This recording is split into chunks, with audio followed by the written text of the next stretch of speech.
jasa berdasarkan prosesnya. Oke, sekarang kita bahas satu persatu. Nah, ini salah satu contohnya. Ya. Kita lihat 4 kategori dari jasa. Ya. Yang pertama, yang tabel horizontal. Ya. Who or what is the direct recipient of the service? Siapa yang menerima jasa itu? Ya.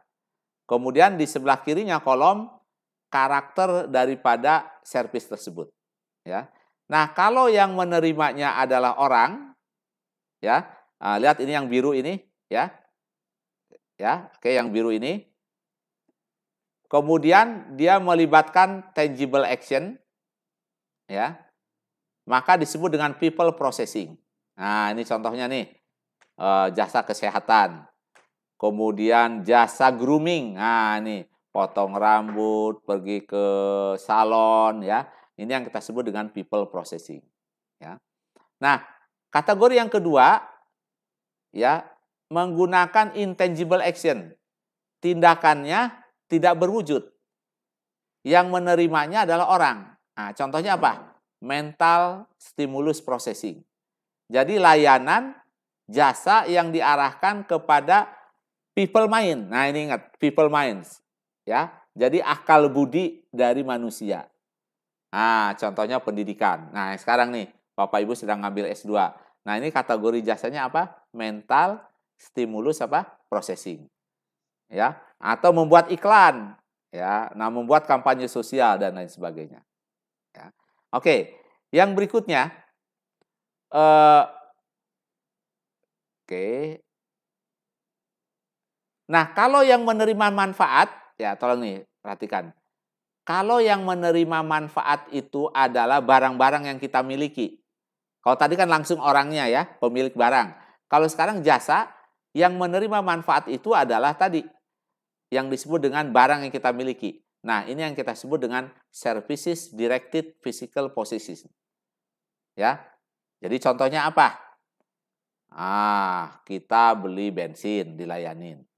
Ya. Kemudian perbaikan rumah, pengecatan rumah, ya. Nah, itu yang disebut kategori apa? Possession, ya. Nah, ini tadi kan ada tangible-nya kan? Ada catnya, ya. Kemudian ada peralatan untuk ngecatnya, ya. Nah, kemudian motong rumput. Nah, itu masuk kategori possession, ya.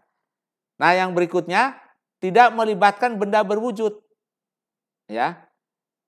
Ini yang kita sebut dengan kepada sesuatu yang kita miliki. Ya. Yaitu apa? Information processing. Ya. Kita ingin punya akun. Ya. Jadi ini layanan diarahkan kepada intangible asset. Ya, rekening bank. Kita punya rekening di bank. Bisa transaksi perbankan. Nah, email, langganan Google Mail. Nah, ini masuk kategori possession. Ya, nggak berwujud tuh. Nggak melibatkan sesuatu yang berwujud. Ya, yang berwujudnya minimal. Ya, yaitu apa? Handphone, laptop, maupun tab. Nah, ini yang kita sebut dengan 4 kategori dari jasa. Ya. Nah, selanjutnya ya, ini membahas mengenai people processing, ya. Kemudian lanjut dibahas mengenai possession processing, ya. Kemudian berikutnya kita membahas mental stimulus processing, ya. Kemudian kita membahas information processing, ya. Nah, jadi kita tahu information processing, nah ini adalah salah satu area bisnis yang terus tumbuh dan berkembang. Oke, baik.